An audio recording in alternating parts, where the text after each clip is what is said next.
To watch a news day, Nigeria is imbued with millions of hectares of arable land interspersed with substantial tourist and recreational potential.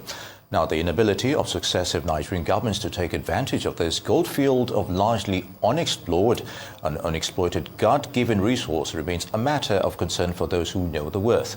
We're now being joined by Keji Giwa, who is a serial entrepreneur and distinguished figure in recreational estate, to have a quick conversation. Good to have you with us, Keji. Thanks for having me. Good. So, can you give an assessment of where we are regarding tourism and recreational potentials in Nigeria? Also, delving into your sector as well. Definitely. I think first we start with data. So, the Nigerian tourism industry generated around $25 billion contributed to the GDP. And we are the fourth largest takers of tourists in Africa. And we have not even begun to tap the full potential of what recreational real estate can do for Nigeria. And what we have done, and it's projected to grow by 6.13% every single year. So if we were to focus on the real estate, recreational real estate part of Nigeria, it could dramatically add a huge amount of revenue to our GDP. And the good news is it's fueled by digitization as a result of Afrobeats. It's fueled by Nigerians in diaspora, which a lot of people think that the Japa syndrome is a bad idea. But years later, it works out to be a good idea because Nigerians still want to come home, and they tend to come home a lot. So there's a huge amount of potential there for Nigeria. And what we've done is we've looked at this and tapped into it. Now, we're talking about international tourism. We're not talking about domestic tourism. Visa restrictions, the cost of getting a visa, the cost of traveling, puts the average Nigerian in a situation where they can't travel out. So they look within. And when you look within, domestic tourism is a huge business. Indeed. So when we discovered that, we felt, okay, let us look for where the gap is. Now we have a lot of bars, we have a lot of clubs, we have a lot of restaurants, focused on the adults. What do we have for children? What do we have for families? And when you look around, it's very little. So that's a huge gap in the market, right? So we thought, okay, how about we focus on a keyword called affordable escapism? With all the hustle and bustle of Nigeria, at the weekends, where do we take our children to? Where do we take our family to? Good.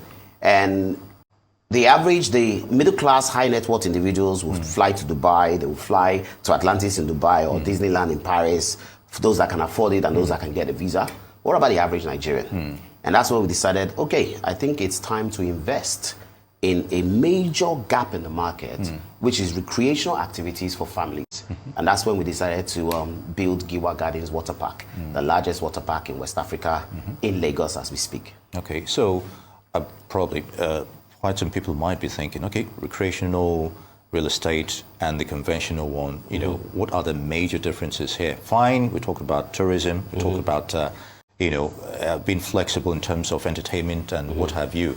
So also, how is this going to drive competitiveness? You said we should look inwards. You know, those who can't go outside, as it were. How do you do that? Okay. Well, I think you had to ask two questions there. The first one was, I think the first one is very much on the difference between recreational estate and the traditional real estate. I think real estate is real estate. So what we do is we classify it. So we have real estate for business, we have real estate for recreational, and we have real estate for residential. Good. So, and as technology tends to take precedence, we have real estate for technology in terms of data centers. You know, so and the two work hand in hand. But the major drivers of real estate growth is an even mixed ratio of residential, business, and recreational. What do I mean by that? If you have a huge piece of land, and that huge piece of land has a target audience, population density of high net worth individuals, that drives the value of that property. Good. But when you now add business activities in terms of business centers, and you add accessibility and connectivity within proximity, then you now increase the value further. Then when you now add recreational activities for people to take their families to within proximity, that further increases the value. So they're intertwined. They work hand in hand together. So one of the things I tend to encourage a lot of developers is we shouldn't just look to building houses and building houses and building houses. We should look towards also recreational and also business, because when they are, that's where you build a community, that's where you drive growth in that respect. And the second question, if I can remember again. Driving competitiveness regarding this. Good. So in terms of driving competitiveness, I think the best thing to do is let's just use my water park as a case study. The water park is based in Shongotedo. You have the largest mall in Lagos, Novoro Mall, right next to it. And that drove, so that mall as a business center, creating jobs, drove a lot of people to start building. Okay?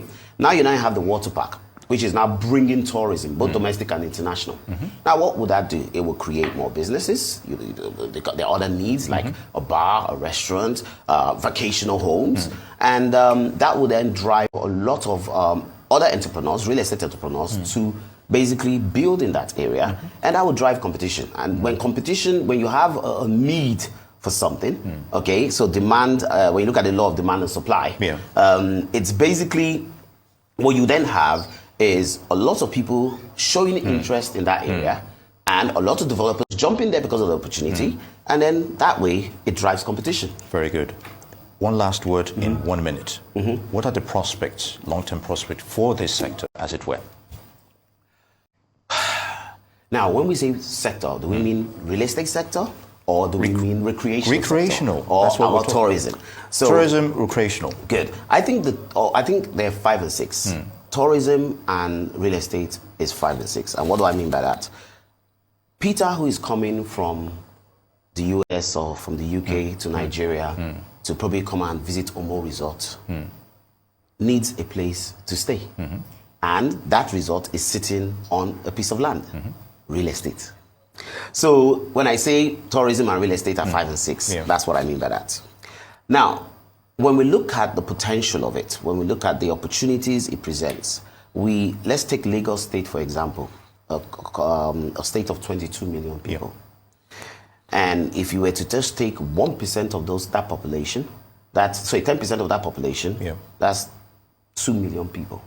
Now, 2 million people spending on an average of 10,000 naira a day. Very good. Is a heck of a lot of money. Indeed. The question is, where are they able to spend that money?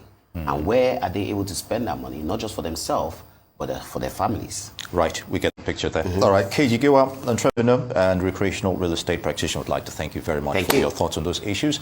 And just before we go, former England manager Terry Venables has